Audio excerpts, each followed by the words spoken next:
How important are good transport, housing and other infrastructure in cities' growth prospects? What does this mean to developers and home builders? Where is it in greatest demand, and where will local planning authorities be predisposed to grant changes that allow a conversion from another use such as agriculture to property development? There is a housing shortage almost everywhere in England.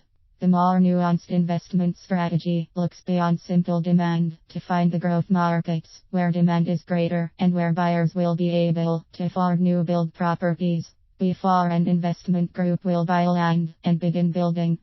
They need to know where buyers exist and where local councils are predisposed to development, as evidenced by other infrastructure progress. A 2011 report from the PwC, Public Sector Research Center, Making It Happen. A roadmap for cities and local public services to achieve outcomes, advised city planners and leaders to identify and build a competitive position in order to compete in the 21st century. The report authors recommend that building infrastructure, public transport, roads, broadband ports be high on the list of things that achieve that competitiveness. The report adds that other growth factors include social, intellectual, environmental, cultural, political/participatory, and internet communications technology. Manufacturers need roads, rails, and ports to ship goods and receive inputs. Information companies need ICT, as well as bricks and mortar. For housing and transporting workers, the service industry needs infra for customers as well as employees. Who does this well?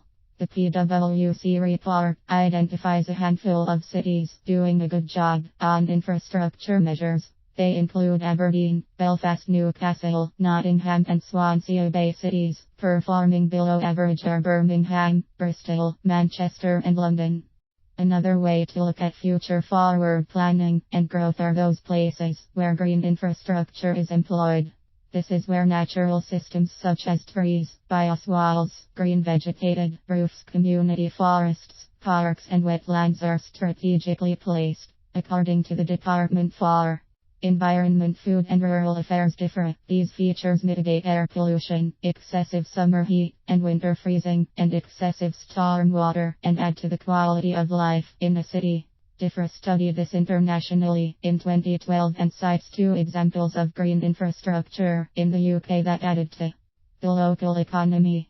One was the Glasgow Green Renewal, a park renovation that had a measurable effect on local real estate values and which led to a 16% increase in businesses in the adjacent neighbourhood, far exceeding the 3% experienced citywide. The second UK project was the Canalside development in Birmingham city centre, a remarkable aesthetic improvement, with the conversion of a utilitarian waterway into a tourist asset. The waterway proved to be a catalyst to land investors, who built 2,440 residential units, 444 hotel bedrooms, and 16,400 square meters of commercial space in the vicinity. Building better infra is not a simple matter. Not only do communities and municipalities need to get on board, but so too do investors. The Chief Investment Officer of Infrastructure Debt at Allianz Global Investors says that much infra investment is dependent on projecting financial returns decades into the future. This can be challenging in that infra valuations might change over time, such as with shifting modes of transportation, adding loads in one sector, public transport, while lightening it in others. Fewer car drivers place less demand on surface transportation and amen. What bears noting in both UK green infra programs, where these public access features were built, private investment followed. By some definitions, housing is considered infrastructure as well. Of course, socialist housing falls into that category, but so too do privately built, privately owned homes. The investor who finds greatest returns from physical assets such as real estate often enters a symbiotic relationship with a city or town. The more homes built, the more attractive a place is to employers, commercial enterprises, and sometimes tourists.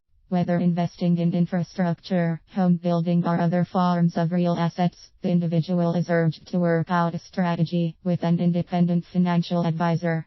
Tax implications and relative risks need to be discussed in advance.